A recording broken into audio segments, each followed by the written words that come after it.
Fala pessoal, boa tarde, como vocês estão? Muito feliz em estar aqui hoje com vocês. Boa tarde, mais uma live.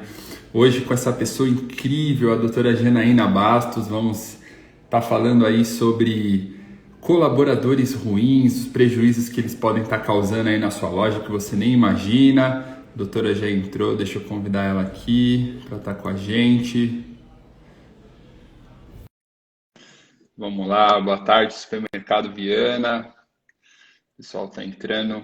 Doutora, te mandei o convite aí. A hora que você aceitar, acho que você já vai entrar. Olá, boa noite. Ou boa noite não, boa tarde.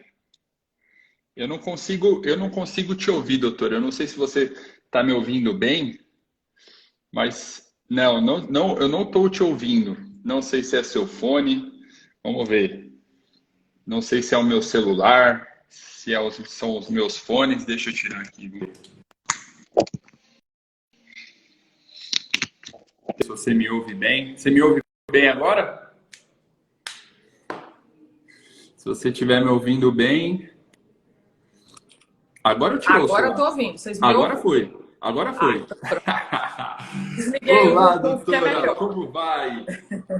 Boa tarde. Tudo ótimo, e você? Muito bem, eu estou bem também. Muito obrigado aí por aceitar meu convite aí para a gente fazer essa live aí tão especial hoje. Com certeza. Como não? Como deixaria de aceitar um convite tão desse? Falar sobre o que a gente mais gosta de falar, né? Sobre supermercado. É isso aí. Doutora, posso pedir para você se apresentar aí para a galera que me segue ainda, talvez. Não sei se eles não te conhecem, eu acredito que isso é muito difícil, mas em todo caso, se você puder. Não, tem um monte de gente que não me conhece, ué. Não, o pai tem 100 mil seguidores, 100 mil supermercados. Eu só tenho 26, então tem muita gente que não me conhece. Tem chão ainda, né? Tem chão pra gente ainda. Olha o Fabrício entrando aí. Mas eu sou Janaína Bastos, sou advogada, mas advogada um pouquinho diferente. Eu sou a primeira advogada que cuida especialmente de pequenos supermercados, que é especializada em pequenos supermercados. E sou uma advogada que não gosta de processo, que faz de tudo na vida para evitar que vocês tenham processo. Então, por aí você já tira. Eu sou professora de Direito do Trabalho, sou membro da Escola de Supermercado, sou professora de Direito ou de Departamento Pessoal na Escola de Supermercados do Instituto Rosadas e sou uma apaixonada. Sou de Salvador, Bahia, mas meu escritório atende todo o Brasil. Mas sou paulistana, você sabia? Sério? De que lugar você nasceu, doutora? Sou paulistana. Eu nasci, na verdade, em Arthur Alvim, mas eu vivi a minha vida toda em São Paulo, no Grajaú. Sério? Ah, aqui perto, na Zona Sul. Periferia ainda. É, eu sou do Jabaquara. Conhece aqui? Conheço, claro, conheço demais. A gente estava perto. Tava bem pertinho. Eu andava muito pelo Jabaquara e Vila Mariana. É, o metrô, né? É. Tudo bem. Não, eu fazia curso, eu fiz curso de informática. Eu saía do Grajaú e ia fazer curso de informática na Vila Mariana. Nossa, você demorava quanto tempo? Umas 2 horas? 2 horas. Meu pai amado. É, são esses caminhos aí que ninguém sabe, né? Que a gente muitas vezes tem que cumprir a nossa jornada, né? E às vezes as pessoas acham que a gente chegou lá em cima por acaso, né? Não, as pessoas entram aqui agora e acham que a pessoa nasceu advogada, nasceu multimilionária. Gente, eu sou do povão, cara. Sou do povão. A minha tia que tinha... Aí eu tenho familiar que tinha supermercado lá como é o nome do bairro, gente? Que me fugiu agora. Longe pra caramba, já perto de Guarulhos. Nossa, Casa Verde, Tucuruvi. Do outro lado, que Casa Verde? Mais baixo, bota um negócio mais baixo aí. Quem é pra família minha aí vai dizer. Pois é, e eu rodava São Paulo, né? Eu vim pra cá, pra Bahia, com 15 anos. Uau! Mas comecei a trabalhar com 14 em São Paulo. Então, daí você tira que foi chão. Nossa, caramba, eu imagino. E qual o motivo que te fez ir pra Bahia? Meu pai era gerente da Brooksfield, daquela loja de moda masculina. De roupa, né? Sei, pois é. E aí ele veio transferido para Salvador para abrir aqui em Salvador. Legal. E aí a gente veio para cá e nunca mais abaianei, meu coração é dividido. Mas eu sou Boa, mais baiana hoje do que paulistana. bacana. Casei com um baiano aqui, casei, como é que vai embora? Ele é Dois torcedor do Bahia? baianinhos, Ele é torcedor do Bahia ou do Vitória? claro que é do Bahia. Do Pessoas Bahia. inteligentes torcem pelo Bahia. Eu Boa, sou essa. palmeirense, no caso, sou mais inteligente ainda. Boa, legal, doutora. Nossa, que história fantástica, né? Para quem não me conhece, eu sou de São Paulo também, né? Eu tô no ramo do supermercado há muito tempo já. Meus pais, eles iniciaram Do a... útero, né? Então, eu fui aquela criança assim, né? Eu sempre falo, meus pais, doutora, eles estudaram até a quarta série, né? Eu venho de uma família muito pobre, então, assim, aquela dependência do dono tá lá o tempo todo no negócio, não tinha tempo, ou estava na mão de alguém lá sendo cuidado, ou estava correndo e enchendo o saco de todo mundo pelos corredores da loja, né? Então, essa foi minha criação. Então, virei aí um ratinho de supermercado, né? Desde cedo. E aqui estamos, né? E é engraçado, né? Eu vou até puxar isso para a gente começar a falar como o varejo evoluiu dos últimos anos para cá. Eu sempre falo, o varejo dos anos 90 foi diferente dos anos 2000, consequentemente diferente dos anos de 2010, e agora a gente entra em outra década, né? E claro, se melhora a tecnologia, se melhora a informação, só que piora ou não sei como a gente pode dizer isso, o nível de problemas também, né? Verdade. Verdade. Melhorou por um lado, porque a tecnologia ajuda demais, e as pessoas estão cada dia mais informadas. A sensação de impunidade que a gente tinha anteriormente, justamente pela falta de fiscalização, pela falta de braço de fiscalização, dava essa autorização e essa sensação de que tudo era daquele jeito. Agora a coisa mudou. O supermercadista não consegue mais ganhar dinheiro como ganhava há 20 anos atrás. É impossível. Possível. Concordo. E é uma coisa assim muito engraçada, porque eu lido com pessoas, né? A gestão de pessoas é realmente uma coisa que eu amo fazer. Eu gosto de estudar pessoas e a gente percebe uma tendência, né? Por exemplo, pelo fato de não ter fiscalização, ou até, por exemplo, na maneira como os donos não investiam nas lideranças que tinham na loja, não preparavam pessoas para assumir e até para administrar a complexidade de um supermercado que veio a cada vez mais crescendo nessa complexibilidade, acabou tendo muitos líderes e pessoas desqualificadas no nosso setor, né? O que acaba prejudicando muito o nosso trabalho, não? Com toda certeza, com toda. E a resistência ainda pela mudança é grande. As pessoas, olha, é uma injustiça. Não, não é uma injustiça, não é. Aí reclama a lei no Brasil. Eu falei, cara, se tu não vai comprar uma passagem e ir embora e se aventurar em outro país, aceita que dói menos. Aqui é assim. E se tu fizer do outro jeito e o cara for te reclamar, tu vai perder. Se tu fizer do outro jeito e o consumidor te botar na justiça, tu vai perder. Então, Perfeito. tem pra hoje. Eu vou te dar uma pergunta assim muito interessante que eu quero entender a sua visão, né? Você atende diversos supermercados e vocês que estão assistindo a nossa live hoje, se você tem problema com questões trabalhistas, ou não sabe como arrumar organizar o teu departamento aí, estruturar as regras do seu supermercado, siga a doutora Janaína, entre em contato com ela, que ela é excelente. Na sua visão, os donos de supermercado, eles ainda têm um pensamento lá nos anos 90? Eles ainda não entenderam que as coisas mudaram, que eles precisam começar a fazer diferente? Ou esse movimento já começou? Como que é a sua visão sobre isso, doutora? Hoje eles já começaram a mudança, já começaram. São poucos ainda os que resistem de forma bastante Grande. agarrada ao passado, às práticas do passado. O supermercadista se adapta muito, muito rápido às situações. Acredite, eu tenho muito menos dificuldade de trabalhar com o supermercadista do que com outros ramos. Tem Uau. outros ramos que são bem piores. Qual o exemplo? Outro ramo, por exemplo, que você Salão tem de mais... beleza é muito pior. Entendi. Salão de beleza é muito pior, a gente tem aqui no escritório. Mas ainda há sim muito o que amadurecer em termos de mentalidade para o supermercadista. E eu não falo só nessa parte trabalhista, eu falo em todos os aspectos. Na parte tributária, muita gente ainda tentando fazer no jeitinho. E isso, cada dia que passa, eu digo que a gente é previsão do mal, mas é verdade, a gente tem que lidar com o que a gente tem de experiência, que a gente sabe que vai acontecer. Cada dia que passa, os sistemas vão evoluindo, a coisa vai se diversificando e a fiscalização vai aumentar. E aí você vai esperar o tempo disso acontecer para arrumar? Muitas vezes você pode tomar um prejuízo que você depois não vai ter o que arrumar. Você quebra a empresa. Boa. E na sua visão hoje, por exemplo, quais são os erros mais comuns assim que os donos de supermercado eles estão cometendo que acabam prejudicando e colocando em risco, né? A gente chama o risco da ruína, colocando em risco a própria operação. Quais são esses pontos? Se você puder trazer alguns para a gente.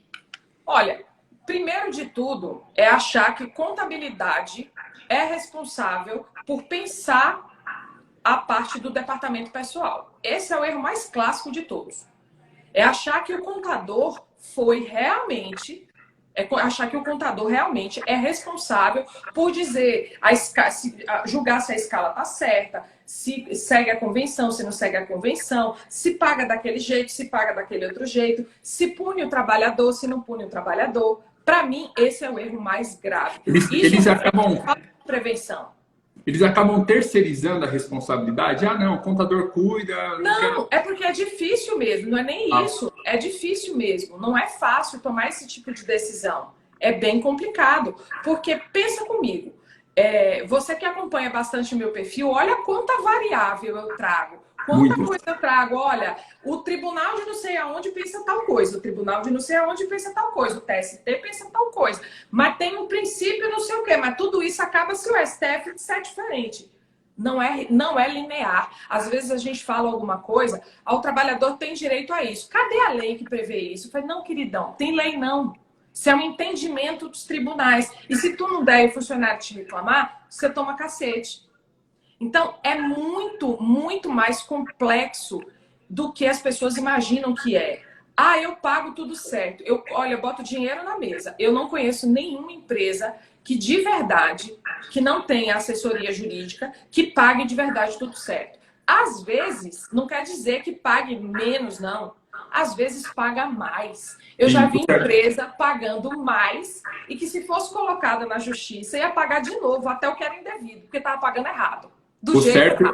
O certo ele acaba sendo relativo, né? Quando você não tem essa informação e não sabe o que fazer direito, na cabeça do cara ele acha que tá tudo bem, mas não tá, né? Você quer ver um exemplo?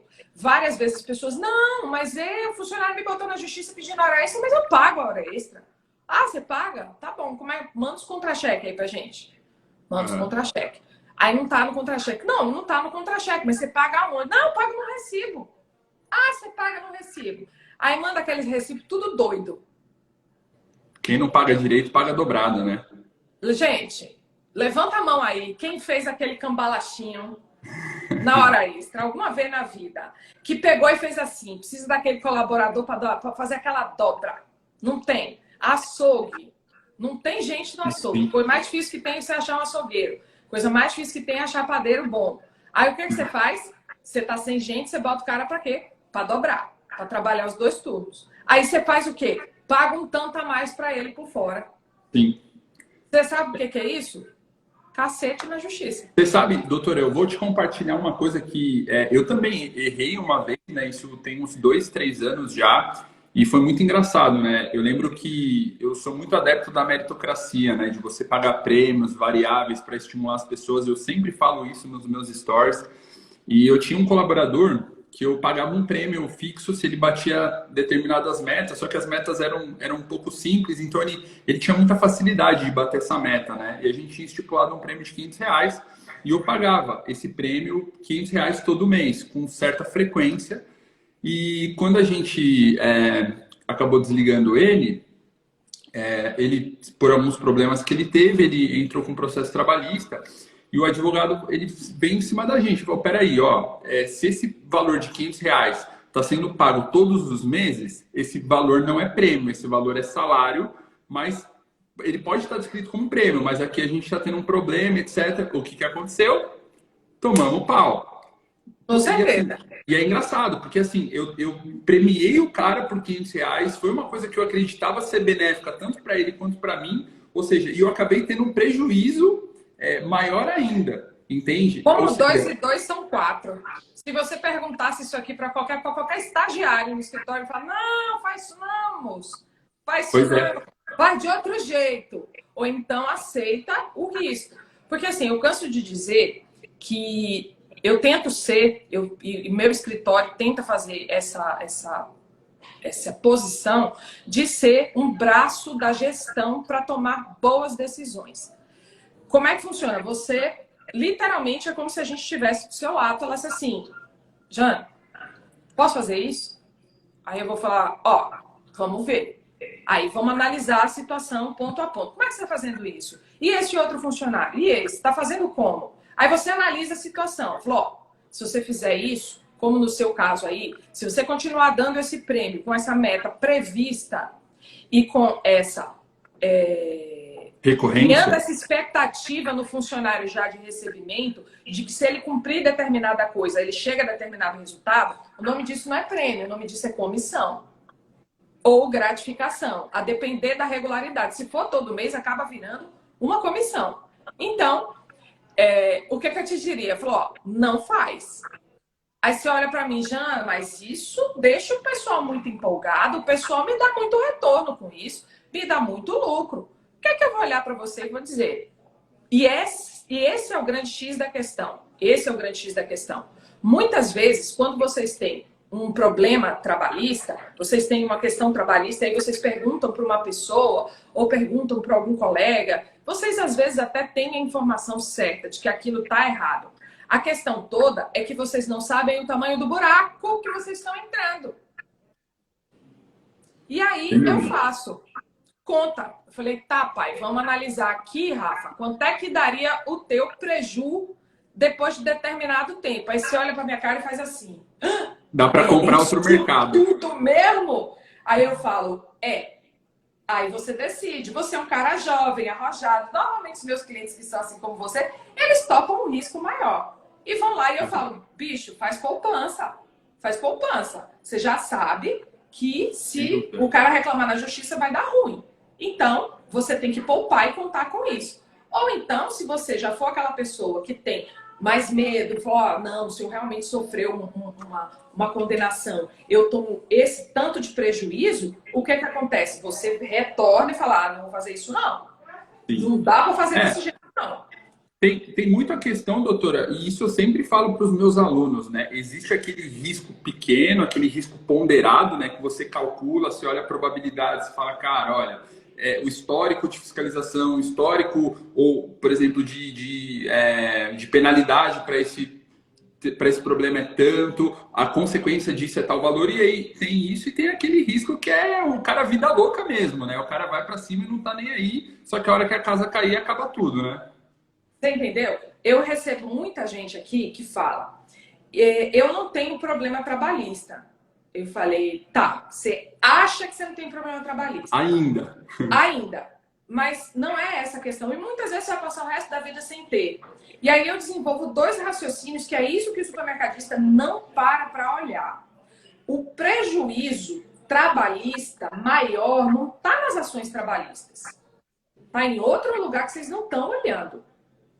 Mas vamos falar primeiro lá do prejuízo da ação. Quando você descumpre determinados direitos que são caros e que chamam muita atenção, quando você vai para a justiça e o funcionário consegue provar as coisas todas, ou tem outras coisas que a empresa que deveria provar, como por exemplo que depende de recibo, não tem curva, tem condenação certa. Tem dúvida, não tem massagem, né? Não tem passagem, não tem jeitinho, não tem testemunha. Ah, injusto. Cara, a justiça não é justa. A justiça não é justa. Sim. A justiça cumpre a lei e interpreta da maneira dela, de acordo com o ser humaninho que está lá decidindo. E cada um decide de um jeito. Então eu não gosto de deixar o meu futuro na mão de ninguém. Mas aí vamos lá. Você tem reclamações trabalhistas. Eu tive uma reclamação trabalhista aqui por jornada de trabalho, escala mal feita, falta de controle de ponto quando deveria ter. E aí não tinha testemunha nenhuma para me dar na hora da audiência. 220 mil reais. A primeira ação trabalhista de um supermercado que tinha 20 anos. Nossa. 220 mil reais te abala? Muito, sem dúvida. Não tem Abala como. qualquer supermercadista. Qualquer supermercado. Pois é.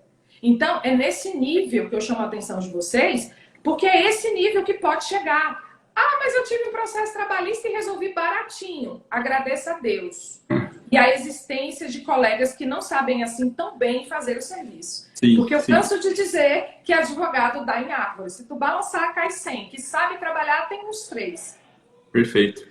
Doutora, posso pedir, pessoal que está assistindo nossa live aqui, ó, bate o dedo no coração se você está gostando. E se você tem colegas que trabalham no varejo, donos de outros negócios também, que queiram acompanhar essa live fantástica, manda um aviãozinho aí para os seus colegas, porque vai ter muito conteúdo, ó, que pode te dar dica aí para evitar um problemão.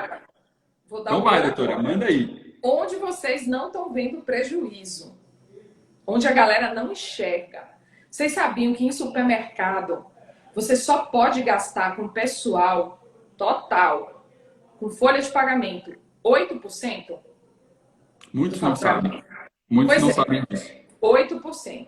Esse é o primeiro parâmetro objetivo que você tem que ter na mente. Aí, nisso está incluído imposto, nisso está incluso também as rescisões, férias, está incluso tudo. Vale transporte também, doutora? Tudo, tudo. Tudo que você gasta com o trabalhador está nesses 8%. Então, daí você tira que se você está gastando mais do que isso, você já está tomando prejuízo. Esse é o parâmetro objetivo, o que dá para você apalpar, o que dá para você ligar seu alerta e procurar ajuda.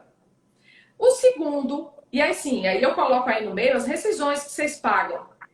O segundo ponto que vocês não veem, e isso faz com que muita gente não tenha reclamação trabalhista, é que vocês pagam para não ter reclamação trabalhista. Vocês pegam aquele funcionário que apronta e para se livrar de forma mais rápida do problema, vocês pagam para não se estressar. E aí você gasta o dinheiro da rescisão. O que você gera com isso? O funcionário que é bom, que está trabalhando, que está lá dedicado, ele olha o comportamento do outro que está ruim e o dia que ele quiser ir embora, ele faz a mesma coisa. Perfeito. E você cria uma cultura ruim na empresa. Sim. Aí o terceiro ponto. Falei, já estamos no terceiro ou no quarto? Já me perdi nos pontos. No terceiro agora. Terceiro ponto que vocês não enxergam.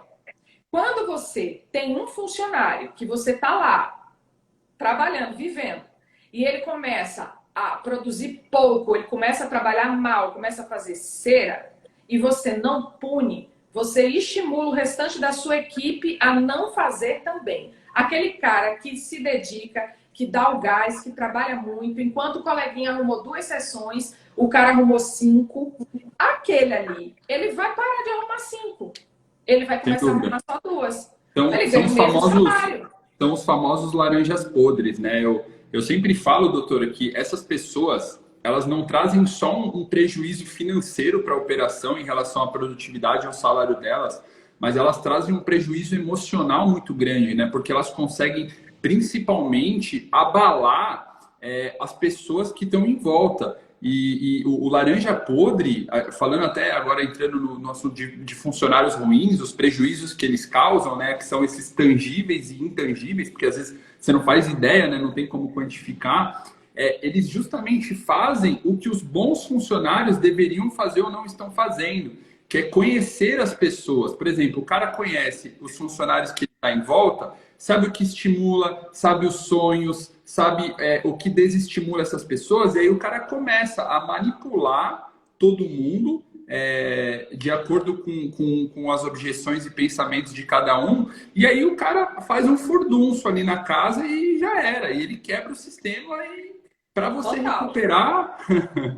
Para você recuperar, você tem que fazer artilharia de guerra. Quando você chega num cenário desse, e esse cenário, Rafa, é uma coisa extremamente comum de acontecer e do dono não ver que... Quando ele vê, já foi.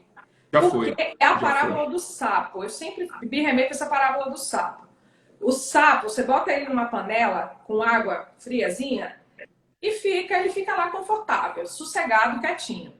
Você liga o fogo, aquela água vai mornando, ele vai sentindo aquele confortozinho, daqui a pouco ele está cozido. É exatamente isso que acontece com o dono da empresa. Porque existe uma dificuldade muito grande de, se você não tem um procedimento já estabelecido para lidar com os laranjas podres, e isso não tem contador que faça isso, gente. Não tem RH que faça isso. Isso é no dia a dia. Isso é no dia a dia. Isso é impossível. As pessoas falam assim, quantas advertências eu tenho que dar para dar suspensão? Quantas advertências eu tenho que dar para dar justa causa? Eu falei, gente, isso não é matemática, não. Não é engenharia, não. A coisa é muito mais complexa do que isso. E se você não adota esse procedimento de fazer o que é necessário quando é necessário, você cria justamente o caos. E aí você, para recuperar, ou você vai gastar o dinheiro demitindo todo mundo, o que é surreal, né? Eu já tive um cliente que fez isso. Demitiu todo mundo. Surreal. Gastou quase 200 mil reais de rescisão. E ele já tinha feito isso. Quando ele contou que ele fez isso, aí eu falei, meu Deus do céu, você sabe quantos meses de honorários você pagava com 200 mil? Quantos anos você pagava? Não, é muito. Muito, é surreal. Sem dúvida. E é desesperador, porque o prejuízo fica lá. E a cultura na empresa fica lá. Uma das coisas, doutora, que eu bato muito forte é no desenvolvimento de líderes, né? Inclusive, para quem me acompanha, semana que vem, terça-feira, começa a nossa maratona Fabricando Líderes. Eu não ia falar que era você, Marcelo, mas você está se acusando, cara. Marcelão tá aí também, tô para fazer uma visita para ele. Ele faz um trabalho impecável também. Eu sei, eu sou advogada dele. Sou muito fã do trabalho dele. Agora, não naquela época. Sim, eu falo porque assim, os líderes, doutora, ele tem... No supermercado Belém, para, pelo amor de Deus! Para! Pega o boi pelo chifre, toma conta da tua loja, porque não é demitindo gente, você não vai estimular ninguém a melhorar. O funcionário, muitas vezes, ele quer ir embora, porque quer ficar em casa recebendo seguro-desemprego. Acorda, gente! E uma coisa, doutora, que eu acho que contribui muito com o sucesso dessas circunstâncias é você ter líderes bem preparados. Porque se o líder está bem preparado, como o líder ele tem um contato maior com o time operacional e ele está lá todo dia, ele consegue muitas vezes evitar que esse problema vire um grande problema. E muitas vezes também esse líder, se bem treinado e bem engajado, ele reporta muito fácil para o administrativo, né? Seja o dono, DP, jurídico, enfim. E aí o time operacional, o time administrativo, o dono, ele consegue tomar atitudes mais rápidas, né? Você, na sua visão, você considera que essa liderança despreparada, ela tem essa influência? Você acha que se a gente tivesse líderes melhores, talvez o cenário poderia ser diferente? Você acha que os líderes, o quão impacto tem esses líderes despreparados nesses problemas que estão causando aí todos os dias? Eu acho fundamental, porque assim, o líder, ele tem o papel de arrastar pelo exemplo, ele tem o papel de tornar aquela equipe engajada, ele tem o papel de trazer a equipe dele para perto dele e fazer com que ela literalmente vista a camisa da loja. Isso resolve muita coisa, isso transforma comportamento, mas muitas vezes, mesmo quando você faz isso, se você não toma a atitude de quando aquele funcionário começa a desenvolver a pontinha daquele comportamento ruim, e comportamento ruim, gente, vamos lá dar exemplo de comportamento ruim. Chega atrasado, falta, faz cera, sai para fumar toda hora. Sai para fumar toda hora, tem desavença com um colega de trabalho, não responde mal a equipe. É um problema clássico, chama por apelido. Mas isso é muito de cultura da empresa. Eu vejo muito dono de empresa, acredite, muito dono de empresa com um problema sério com isso, que eles mesmos propagam esse tipo de coisa. Eu fiz um vídeo até falando sobre isso, que eu tomei um monte de porrada. Eu falei, minha gente, vocês precisam saber separar as coisas. Também. A gente gosta dos funcionários da gente? Gosta dos funcionários da gente. Mas a gente literalmente não pode confundir os ambientes. Você tem que separar uma coisa da outra, tem que ter respeito.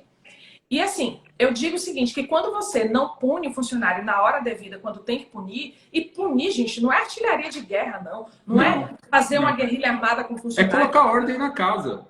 Só isso. Eu canso de mostrar, fazer o exemplo, fazer o paralelo com o filho. Se tu tem filho, tu sabe como é. Eu sei que tu tem um pequenininho também. Eu Teu tenho. filho é um amor. A coisa que a gente mais ama na vida são os filhos da gente. Filho da gente faz uma malcriação pequena, deixa passar para você ver. Sim. Deixa passar. Da próxima Sim. vez ele faz uma pior. Piora, piora. Aí você vai ficar, se você não faz nada, quando chega lá na quarta, quinta que ele faz, você vai querer o quê? Dar aquela palmadinha. Sim, perfeito. É a mesma coisa, vocês conversam com o funcionário, fica só naquela converseira. Aí conversa, conversa, conversa, conversa, conversa. Eu falo, o que é isso? É coach? Não é coach. Conversa, gente. Não funciona. Muitas vezes você dá o papel, dá a punição e conversa. E traz ele para o seu lado. Aí sim, por quê? Porque se ele continuar desenvolvendo aquela atitude, ele vai embora. Mas ele vai embora por justa causa. Você sabe qual é a diferença financeira de uma justa causa para uma demissão normal? Muita. Vocês sabem, gente? Joga aí nos comentários se vocês sabem a diferença de grana de uma demissão por justa causa por uma demissão normal. 80%? Vou chutar? Mas, depende do tempo de serviço, mas deixa a galera responder aí. Deixa eu ver se eles querem saber. E aí, porque contrato de trabalho não foi feito para quebrar. Não foi feito. Contrato de trabalho foi feito para durar a vida toda. Funcionário é igual casamento. Não foi feito para você demitir. Não foi feito para acabar. Foi feito para você continuar. Tanto que tem multa se você demite sem motivo. Sem dúvida. Entendeu? Sem dúvida. Pois Perfeito. não chega a 80% não, mas acho que tem hora que chega até mais do que isso. Pensa comigo. Uma rescisão normal dá mais ou menos de 4 a 5 vezes o valor do salário do funcionário, não é isso? O piso salarial do funcionário. Se for um funcionário com pouco tempo de casa, 2 anos até 3 anos, dá isso. Se for um funcionário de mais tempo, dá muito mais do que isso, porque a multa de 40% aumenta. Vocês sabem quanto é que você paga? O que é que você paga numa rescisão por justa causa? Só o saldo de salário do mês. Do mês. É isso. Você demite um funcionário por justa causa no dia 5, você paga 5 dias de salário. Sim. É muita coisa, né? É surreal. Doutora, e uma coisa que eu vejo... Belém. Olha a resposta do supermercado Belém. Meu contador diz que justa causa é difícil de dar. É óbvio, ele não é advogado. Sim. Até advogado, eu dou curso para advogado ensinando a fazer isso, quanto mais o contador. Não dá, gente. Contador faz contabilidade. RH faz gestão de recursos humanos. E advogado faz direito, faz advocacia, cuida de lei, de trabalhador. Cada um no seu quadrado, né? Eu tava numa reunião com o Renatinho agora, né? E ele falou isso. Rafa, eu falei, Renato, eu não entendo muito bem dessas coisas de conceitos de máquina, etc. Ele falou, fica tranquilo, você tem que entender sobre pessoas, sobre tecnologia, sobre o sistema, quem entende sou eu. Eu falei, não, realmente. Mas você sabe que eu tava pensando enquanto você estava falando sobre os filhos, né? Você deu um exemplo muito legal. Se você não corrige um filho enquanto ele está fazendo algo de errado, lá na frente ele vai ficar pior. E eu tinha muito problema com isso. Eu percebi o quê? Que muitos alunos e mentorados meus, eles não querem se indispor com funcionários, né? Ele não quer, muitas vezes, ser um cara mais duro ou aplicar uma pena, uma advertência. Ele não sabe lidar, por exemplo, com uma insatisfação por um possível revés, né? E aí eu fui atrás disso e eu comecei a entrevistar um monte de pessoas que trabalham no supermercado, em diversas regiões, etc.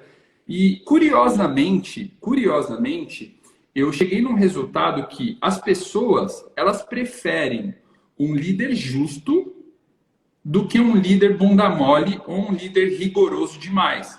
As pessoas não têm problema com justiça. Elas não acham, elas podem não se sentir tão confortáveis, mas isso não vai ser um problema para elas. Tô errado? Tá certíssimo, certíssimo. Olha, assim como o filho prescinde de orientação muitas vezes de condução, de carinho e de punição, funcionário é a mesma coisa. Funcionário solto não performa, funcionário solto não sabe o que fazer. Você tem que conduzir. E quando ele falha, se você não chamar atenção, ele pode literalmente dizer que ainda eu nunca fui chamada a atenção disso. A culpa é sua. Foi você que não fez. Agora, gente, tem muita gente falando uma coisa nos comentários que é uma objeção gigantesca, um mito gigantesco que as pessoas têm. Primeiro de tudo, por que vocês não punem? Porque vocês têm medo do funcionário. Vocês têm medo. Vocês sabem que vocês não cumpriram algum outro direito trabalhista e aí vocês... Eu não vou punir para ele não ficar chateado comigo, para ele não me colocar na justiça. Isso resolve alguma coisa? Quer compensar um erro por um acerto, né? Você quer compensar um erro com outro erro. E aí você gasta dois dinheiros, porque você não demitiu o cara por justa causa, gastou o dinheiro da justa causa. O cara que vai te botar na justiça, ele vai te botar na justiça de qualquer forma. E ele vai lá recorrer das outras coisas. Gente, eu já tive dezenas... Eu já apliquei mais de 300 justas causas que foram parar na justiça. Mas eu já apliquei muito mais do que 300, muito mais de 1.000. Em 16 anos de consultoria preventiva, você já imagina. Sim. E pouca gente bota na justiça. Não é se você, quando ele entende que a coisa foi bem feita. Quando ele entende que a justa causa foi amarradinha. E mesmo assim, os que colocaram não ganharam. Por quê? Porque foi amarrada. E aí eu digo mais. Eu já tive... N situações. Aliás, eu posso dizer com segurança que em 100% das situações que eu ajudei o empresário a aplicar uma justa causa, a empresa tinha outras falhas. Tinha outras falhas. Deixava de depositar um FGTS, deixava de pagar uma hora extra, tinha falha na jornada, tinha direito que às vezes não cumpria. Eu já dei justa causa em empresa que a convenção obriga a pagar alimentação e a empresa nunca pagou. E o funcionário não botou na justiça. Por que eu estou falando isso? Porque você acaba sendo roubado duas vezes. E eu já tive situações que o funcionário colocou na justiça, que tomou a justa causa, colocou na justiça e nem tocou no assunto da justa causa. O advogado viu, analisou e viu que a justa causa estava bem feita e nem tocou no assunto. Nem tocou no assunto. Você sabe, doutora, uma das coisas que eu sempre vejo, assim, eu falo porque eu também sou empresário e vejo alguns colegas cometendo esse problema, muita gente está falando aí, funcionário sem registro, eu sou líder, ele não me registra, enfim. O dono do supermercado, ele também precisa entender que ele muitas vezes ele quer economizar dinheiro e ele faz cagada na parte trabalhista, né? Ele não registra funcionário, ele não... Eu tô fazendo live aqui e o povo tá entrando para eu assinar contrato. É brincadeira? Não, tranquilo. E muitas vezes essas pessoas acabam querendo economizar dinheiro, não registrando as pessoas, né? Sendo que eles têm outros meios aí para economizar, em questão de imposto, enfim, etc. E o funcionário, cara, quando ele está de bem com o dono do supermercado, ele é a melhor pessoa do mundo. Mas por algum motivo, se esse cara começa a ficar descontente, se esse cara tem algum problema contigo, meu amigo, ele só vai precisar de um motivo para te prejudicar. Exatamente. Se eu te disser que eu já tive uma situação aqui, logo que eu comecei, inclusive, foi um dos primeiros clientes que eu tive. Uma padaria. O padeiro trabalhou a vida inteira na padaria. Trabalhou muitos e muitos e muitos anos. A dona da empresa pagou casa, parcelou os móveis no cartão dela. Nossa. Tratava o cara assim. 2 dias depois que ele saiu do trabalho, a primeira coisa que ele fez foi colocar na justiça. Nossa. E ele perdeu tudo. Tudo. É incrível, né? Assim, a nossa justiça, claro, né? Muitas vezes ela acaba sendo injusta, como você falou, né? E a falta de instrução, ela é muito grave. Não, ele perdeu, o trabalhador perdeu tudo.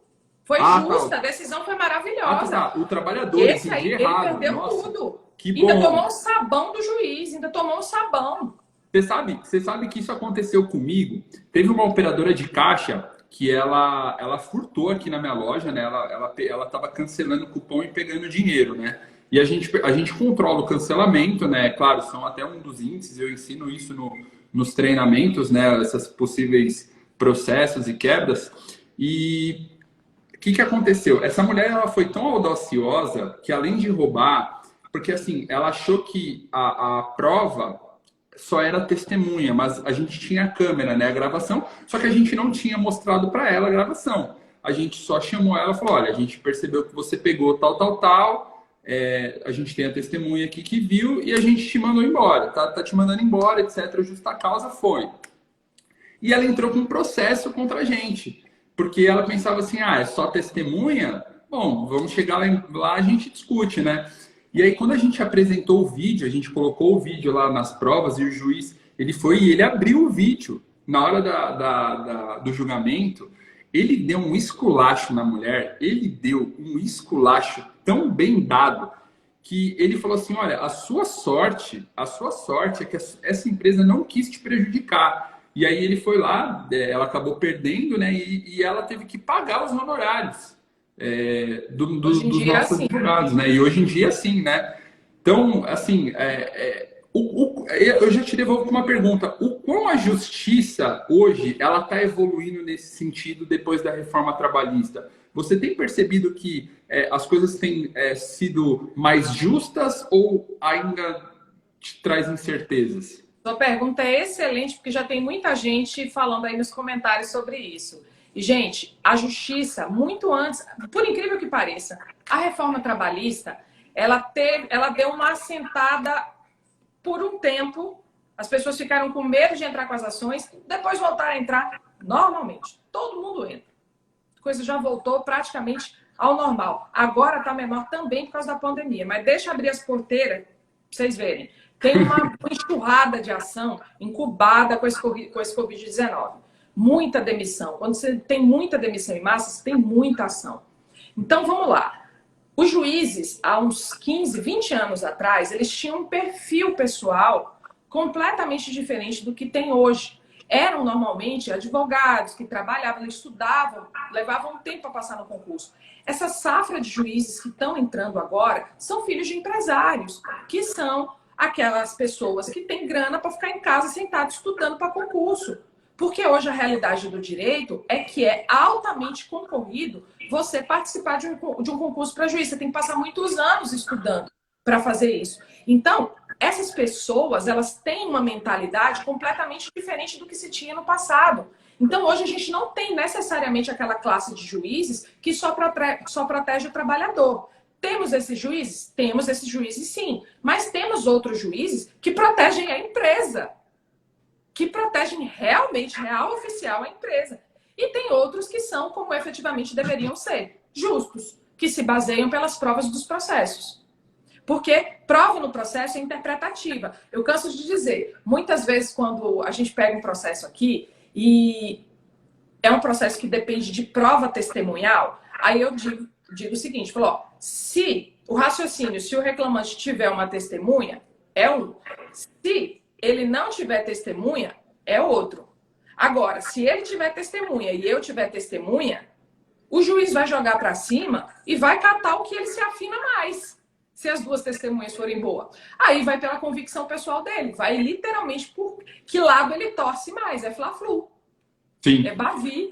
Você vê, por exemplo, alguma diferença assim, no norte do país as pessoas tendem a ser mais assim, no sul do país, ou não necessariamente? Isso é muito aleatório, vai da sua sorte? Olha, não há um parâmetro, porque varia muito de comarca para comarca. Para você ter uma ideia, dentro da mesma localidade, ou seja, dentro da mesma região de Tribunal do Trabalho, você tem juiz que pensa de um jeito, você tem juiz que pensa do outro. Você tem turma que pensa... Pra vocês terem uma ideia da dificuldade que a gente passa para não parecer para vocês. Você tem desembargador, turma, porque o tribunal é dividido em turma. Você tem turma que pensa de um jeito, você tem turma que pensa do outro. Aí eu digo assim, toda vez que cai um resultado, eu já sei o que vai dar. Ah, caiu na mão de fulano? Isso no Brasil todo. Eu tenho isso, eu já tinha isso mapeado e hoje a gente tem um sistema de inteligência artificial, de Big Data, que diz para mim com todas as letras o que cada um dos juízes pensa sobre o que eu quiser saber. Na sua cidade, no seu bairro, qual é o tipo de reclamação trabalhista que o pessoal do seu bairro entra? Eu consigo saber. Então, hoje a tecnologia ajuda muito a gente a saber disso. Mas você já tem um parâmetro. E eu uso esses parâmetros lá embaixo, no dia a dia. Porque reclamação trabalhista, ela se constrói aí, ó, no chão de loja, no dia a dia, nas decisões que vocês tomam todos os dias. Perfeito, perfeito. Doutora... Aí quando você me pergunta assim, eu posso fazer compensação de jornada assim, assim, assim? Eu falei, peraí que nós vamos ver. Aí eu olho se naquela localidade o juiz do local, ele desconstrói aquele banco de horas, desqualifica aquele banco de horas ou não. Aí eu te digo se pode ou não pode. Se eu vou ter que passar por isso. A gente sempre ouve falar por aí, né? Eu mesmo sempre ouvi isso, que toda pessoa ela teria que estudar direito e administração como coisas básicas aí para você viver no Brasil, né? Você acredita que falta essa profissionalização de liderança e de pessoas do varejo, por exemplo, assim, os supermercados eles precisam colocar em pauta esse assunto, e eu falo levar isso a sério mesmo. Da mesma forma que eles querem que os colaboradores sejam transformados em vendedores, eles precisam enraizar isso ou não? Você acha que é muito difícil essas pessoas ter esse entendimento? O quão complexo pode ser? Porque assim, a gente está num momento de transformação, né? Eu mesmo trago muita coisa assim que às vezes quebra certos paradigmas e certas ideias enraizadas, e eu sempre fico pensando isso, né? Até que ponto a gente precisa qualificar as pessoas? E agora, claro, Vou tomar para mim as palavras da minha aluna que está aqui na live, que diz, precisa de assessoria, não de se formar em direito. Essa é minha aluna do curso de advocacia trabalhista para pequenas e médias empresas. Ela tem uns... Não vou nem chutar. Fala aí, Nilce, quantos anos você tem de formada? Eu tenho 16 anos de formada. Eu tenho 21 anos estudando direito. 21 anos. E toda vez que eu estudo, eu descubro que eu preciso estudar mais coisas. É isso aí. Então, assim, eu vou tomar para mim também as palavras do Renato. Vocês vão se formar em tecnologia? Não vão. Vocês vão se formar em contabilidade? Não vão. Vocês precisam de apoio. Vocês precisam entender que assim como vocês não têm capacidade de fazer a contabilidade do mercado de vocês, vocês também não têm como raciocinar juridicamente quais são as condutas corretas. Porque o direito, não só no Brasil, em qualquer lugar no mundo, ele é complexo. Só que a gente tem a cultura aqui no Brasil de não se aconselhar para tomar decisão, de fazer daquele jeito. Ou então, deixa para lá, né? Não, de achar que é molinho, de achar que é bobeira, de achar que não precisa. Porque o costume do brasileiro é fechar a porta depois que o ladrão entra. Mas, assim, o básico do direito, eu concordo contigo, que deveria ser ensinado na escola. A gente é ensinado a empreender, é colocado a empreender e é jogado na boca dos leões. Ninguém diz pra gente o que a gente tem que fazer. E em todas as áreas, não só no direito. Eu abri empresa, a primeira coisa que eu fiz foi tomar um toco gigantesco com um contador ruim. Sim. Eu paguei um refis há 11 anos atrás, 12 anos atrás, de 17 mil reais. Nossa. De uma contabilidade de serviço que é ridícula. Mas eu não entendo nada de contabilidade. O cara estava lá fazendo e eu... E fez, e aceitou, né? Doutora, a gente estava falando anteriormente sobre essa questão aí de colaboradores, risco, e eu também queria trazer esse assunto para cá. Às vezes, os próprios colaboradores, eles acabam cometendo alguns erros na operação do dia a dia. Por exemplo, a geladeira vazou água, deixou uma poça molhada lá, o cliente escorregou. Tem um carrinho de bebê ali no carrinho do supermercado, né? A plataforma onde o bebê fica deitado. A plataforma tá bamba, ninguém tá nem aí. Ele foi lá e não fez manutenção. Deixou um fio desencapado lá de alguma coisa de um consulta-preço. O cliente foi lá e tomou um choque. Como que você vê esses erros dessas operações aí do dia a dia, né? O quão é arriscado isso para os donos de supermercado, principalmente essa negligência, né? como que a gente pode se defender, por exemplo, até que ponto é negligência, até que ponto eu posso culpar um funcionário, até vou estender sobre produtos vencidos, que é uma coisa muito comum, até que ponto aquele colaborador ele é responsável por isso, até que ponto é o empresário e não tem essa, ou é a empresa, não é o CNPJ, como que a gente aborda esse assunto? Olha, esse é um tema dos que eu mais gosto de tratar, porque é o que faz mais diferença, de verdade, para vocês, emocionalmente, quando vocês se sentem literalmente sacaneados pelo funcionário que erra. Só que na maior parte das vezes, você começa lá do iniciozinho. Você, quando o funcionário entra, você não faz treinamento. Você joga ele lá e diz, ó, você vai ficar nessa sessão aí. Se ele já tem experiência, é aquilo ali, para a vida. Se você não disse a ele o que fazer, se você não deu treinamento, você provavelmente vai ter uma dificuldade de cobrar. Se é alguma coisa óbvia, e aí a responsabilidade é da empresa. E assim, gente, perante o consumidor, não tem essa de a culpa é do funcionário, vai falar pro fiscal, vai chegar lá pro auditor e vai dizer, vai pro cara da vigilância sanitária e vai dizer que a culpa é do funcionário. Vai lá para olhar pra tua cara e falar, a culpa é sua que contratou o funcionário errado, ou que não treinou o funcionário. É você que vai pagar, é você que paga o pato. Perfeito. Você sempre... Mas espera aí, essa informação é preciosa. Quando é que vocês erram? Que aí vocês podem cumprir toda essa parte de treinamento, vocês podem fazer tudo lindo, maravilhoso, documentar o treinamento, botar lá no procedimento. Olha o tanto de coisa que eu estou falando. A gente está falando de papel. Bota lá o procedimento todo escrito, tudo amarradinho, fazer tudo. Tá tudo bonitinho, que a gente tem que fazer no dia a dia. Mas lá no início do contrato de trabalho, você não fez um contrato, você pegou o diacho do contrato da contabilidade e aplicou. Eu vou te dizer que nesse ponto você matou a única possibilidade de tu dividir teu prejuízo com o funcionário quando a culpa é dele. Se você não traz essa previsão bem feita no contrato de trabalho, você não consegue punir depois. Posso tirar uma dúvida? Se você consegue provar que aquele funcionário tinha aquela responsabilidade, que foi ele que deu causa àquele acontecimento, por exemplo, o produto vencido, se você não tem uma brigada, como é que você vai provar? Vamos supor, eu tenho um funcionário que eu já estou com ele, sei lá, 2, 3, 4 anos. Ele já tem um contrato de trabalho. Eu posso trazer um novo contrato de trabalho para ele assinar e refazer aquele antigo? Essa é a minha primeira dúvida. E a segunda dúvida vamos supor, eu te contratei e agora acertei ali o contrato de trabalho ideal para o setor. Eu posso ter um funcionário com contrato A e outro funcionário com contrato B trabalhando no mesmo lugar na mesma hora? Excelente pergunta.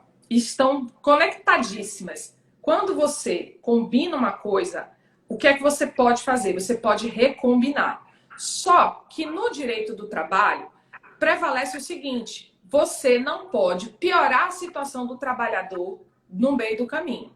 Então, nenhuma cláusula que vá piorar a vida dele, você não pode colocar. Mas falando, por exemplo, que ele vai ter... Um exemplo, tá? Falando que ele vai ter responsabilidade sobre produto vencido.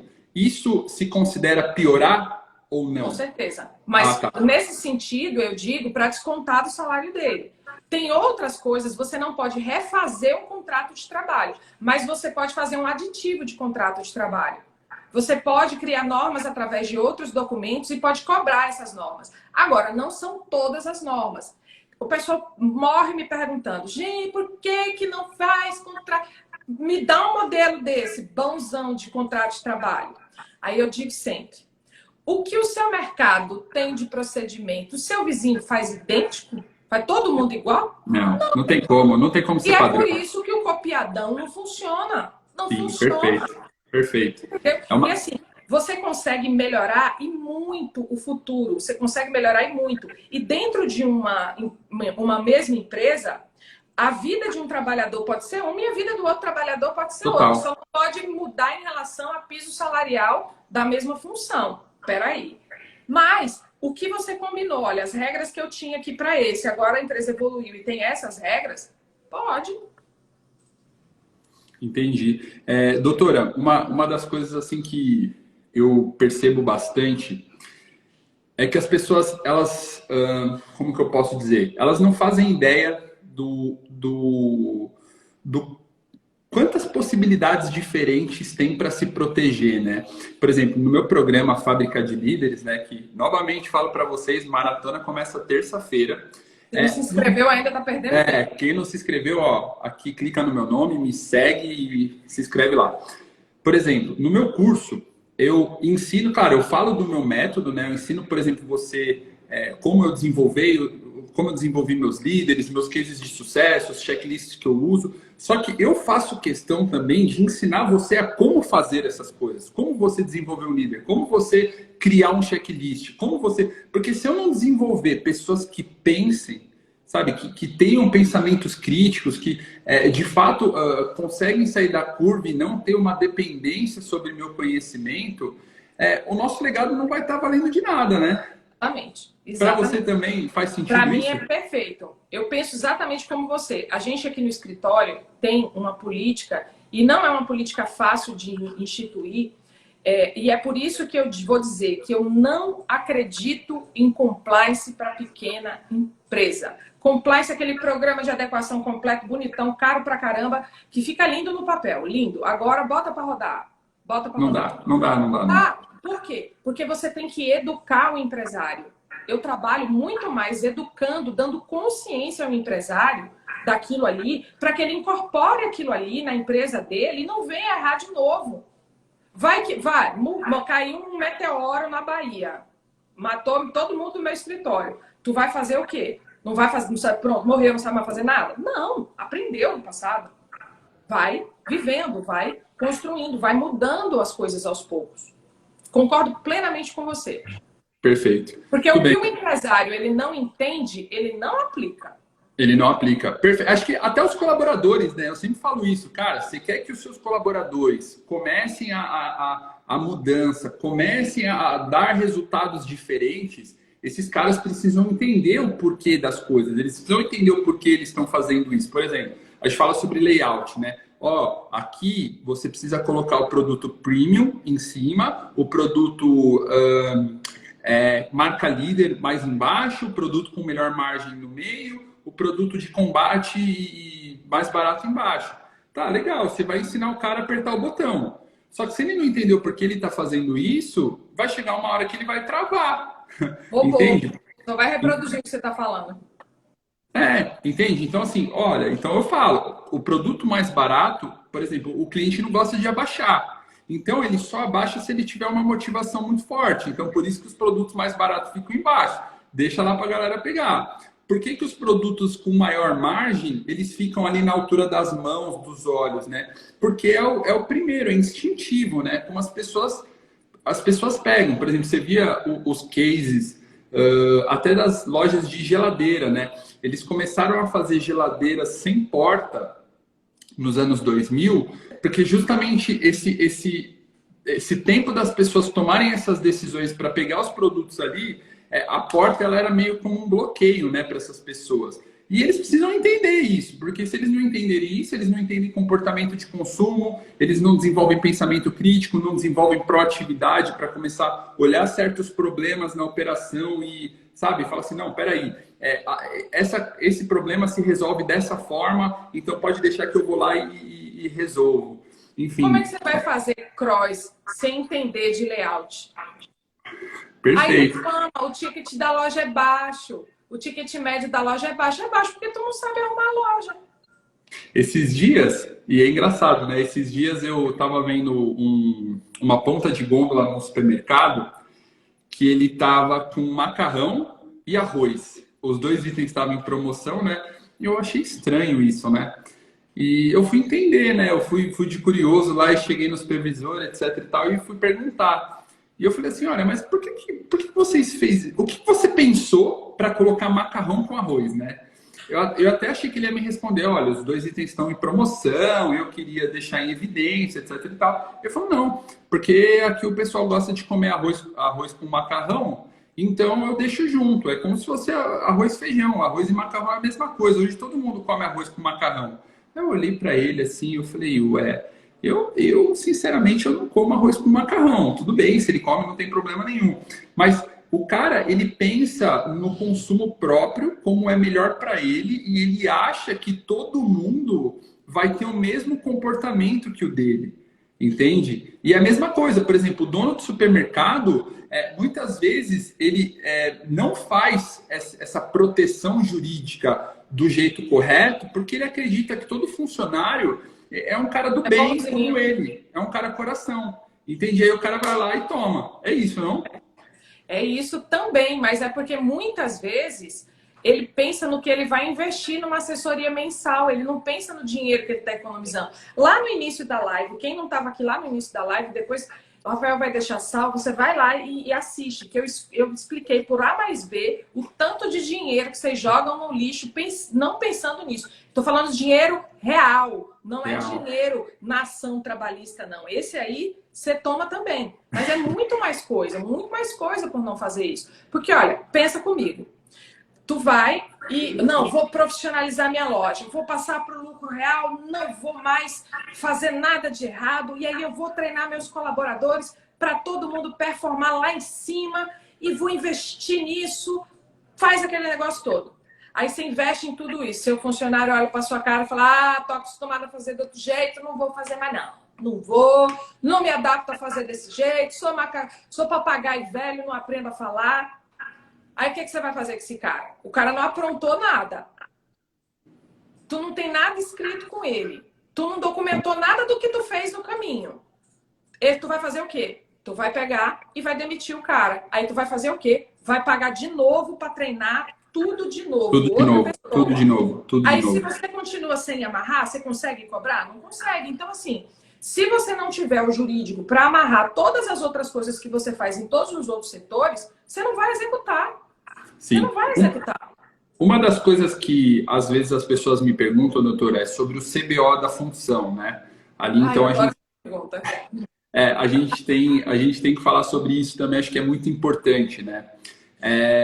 O quão é importante, por exemplo, o colaborador ele está enquadrado dentro das funções que estão lá no CBO, né? Ou seja, até que ponto ele pode sair um pouquinho daquela margem e fazer talvez uma coisa que esteja fora do CBO dele, ou ele tem que estar enquadrado naquilo. Como que você vê essa situação?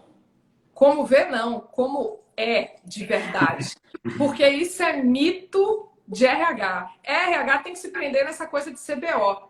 Mas a lei não. A lei não se prende nisso. O CBO não está na CLT. Não tem menção nenhuma legal a CBO. CBO é só uma parametrização média. CBO não é obrigatório. É só uma descrição para você ter por base. Mas o que é obrigatório?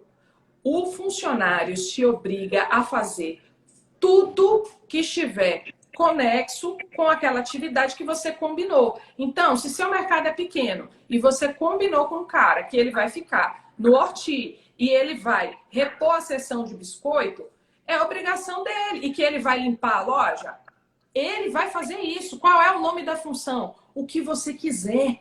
Porque não importa o nome da função, importa o que ele desempenha na prática. Ah, eu posso colocar variáveis disso no meio do caminho? Pode, variações pequenas da mesma função. O funcionário se obriga a fazer tudo, isso é artigo de lei, viu? Isso é artigo próprio da CLT. Não sou eu que estou dizendo, não. A gente só bota para correr. E assim, a jurisprudência é pacífica no que eu estou falando. Claro, dentro de supermercado tem função que conflita com a outra. Por exemplo, você não pode colocar para manusear alimentos, para produzir quem limpa chão. Você não pode. Perfeito. Tem outras coisas que você tem que avaliar nesse caso. E é por isso, de novo, que eu trago a importância do contrato. Então, por exemplo, o cara ele está registrado como repositor ou operador de loja. No fim, é a mesma coisa? Tá. Quer um exemplo? Você sabe como é que o pessoal mais perde na justiça? Coloca assim, todo mundo é operador de loja. Todo mundo faz a mesma coisa na loja? Não. Como é que vai ser o mesmo nome? Tá vendo que isso não serve para nada? O nome disso é nomen juris. Nomen juris, no direito, não importa para nada. O juiz se preocupa com o que acontece na prática. Na prática, no dia a dia. Ah, como é que se amarra melhor isso? Dentro de um bom contrato, você faz um magnífico descritivo de funções. Ah, conforme a CBO? Não, conforme a sua vida. Conforme a sua vida. Conforme o que você quer do funcionário para a vida toda. Primeiro, isso evita desvio de função? Por óbvio, evita, mata o problema na raiz. Mas isso traz um benefício muito maior lá na frente. Muito maior. Ó, a Guará está dizendo que eu entrego muito conteúdo, porque isso está nas aulas dos advogados. E eu entrego mesmo para vocês. E qual é a grande questão disso? É a questão do funcionário já saber, quando ele entra, o que é a função dele. Porque não tem nada pior, uma das coisas que causa mais desmotivação no trabalhador é se sentir explorado. Sem dúvida. Quando ele acha que ele está fazendo uma coisa que não é da função dele fazer. Eu acho que toda relação ela só prospera quando se tem equilíbrio, né? Então, o cara ele tem que ter esse momento assim, pô, peraí, eu preciso fazer, eu tenho que produzir, mas também eu não posso ter aquele over, né? Todo tempo, toda hora, vendendo folga, como muita gente faz. Deixa a pessoa sem folgar um mês ali. O cara até acha que tá fazendo direito. Não, eu tô comprando, tô pagando certinho lá. O cara vai cansar, porque ele não é uma máquina. Então, por exemplo, o cara que... É a mesma coisa, eu não contrato pessoas que têm 2 empregos. Porque eu sei que esse cara, ele não tá comigo porque ele quer crescer, ele tem um propósito. Não, esse cara tá comigo por dinheiro e vai ter um preço, né, por ele ter 2 empregos. Então, o cara tem que também ter esse pensamento crítico, né? E eu vou te dizer mais. O que muitas vezes a sociedade vai evoluindo, que tu já tem um pensamento de gestor evoluído, tu já tem um pensamento bem para frente do que a maioria dos empresários, o direito também pensa junto. Eu participei de um meio que um mastermind, e vários juízes participando, e isso é um tema altamente debatido e bem aquecido no direito, que é o dano existencial, que é quando você, mesmo pagando tudo para o funcionário, mas colocando ele em jornadas altamente exaustivas, mesmo que você pague tudo na terra, paguei tudo. Beleza. Eu comprei pedaço das férias dele todo ano eu comprei férias do cara. O cara perdeu a mulher, o cara deixou de ir pro futebol dele, que ele ia, o cara deixou de conviver com os filhos, mostrava antes no Instagram, o cara indo lá pro passeio com o filho, pra quermesse da igreja, e ele perdeu aquele convívio. A justiça está condenando, e eu venho batendo nisso, em dano existencial. Gente, isso está começando recente, mas isso não vai parar, não, vai só aumentar. Só tem que piorar, né?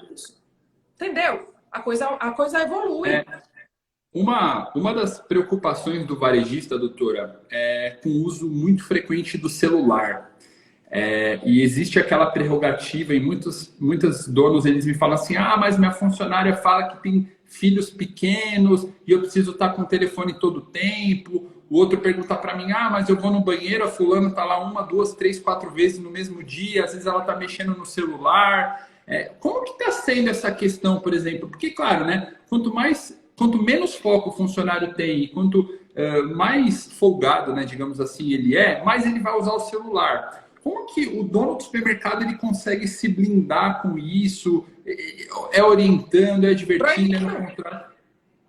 Para mim, muito simples. Proibindo da maneira correta. Não dá para proibir de boca. Agora tem que proibir mesmo. Tem que proibir, porque isso, gente, isso é cupim de tempo. É só vocês olharem nas configurações de vocês no Instagram, quanto tempo vocês passam usando o celular. É muito tempo. Não dá para dividir a atenção realmente do trabalho.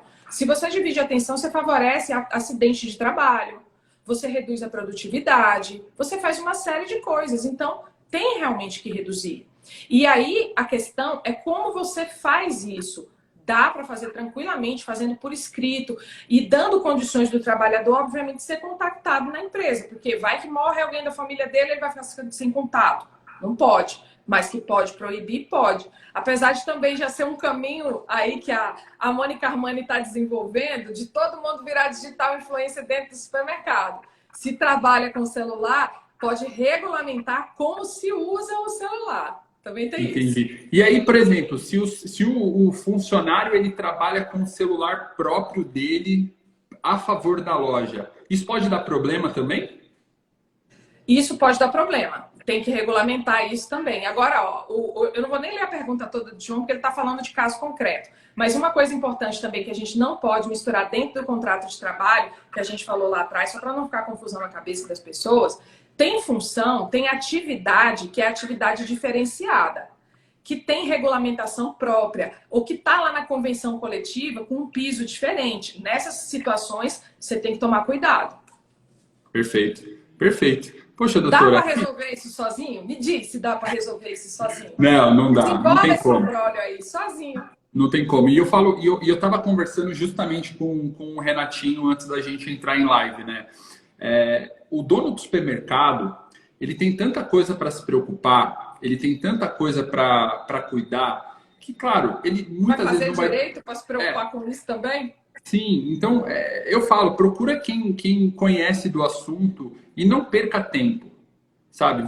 O teu maior ativo é o tempo. Então, por exemplo, cara, você às vezes fica encontrando jeitinhos, soluções, etc. Não, resolve em definitivo, sabe?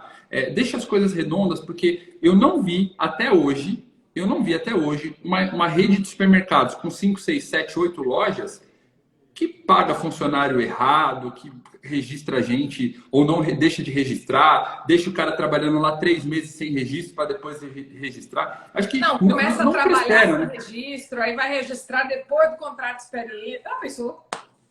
Perfeito. Doutora, acho que é isso então. Eu sinceramente, assim, acho que foi uma das lives mais poderosas que nós já fizemos aqui na minha página. Eu agradeço muito, muito, muito de verdade a sua presença aqui hoje. Eu já assumi isso publicamente, faço isso às vezes nos meus stories, eu sou fãzaço do seu trabalho.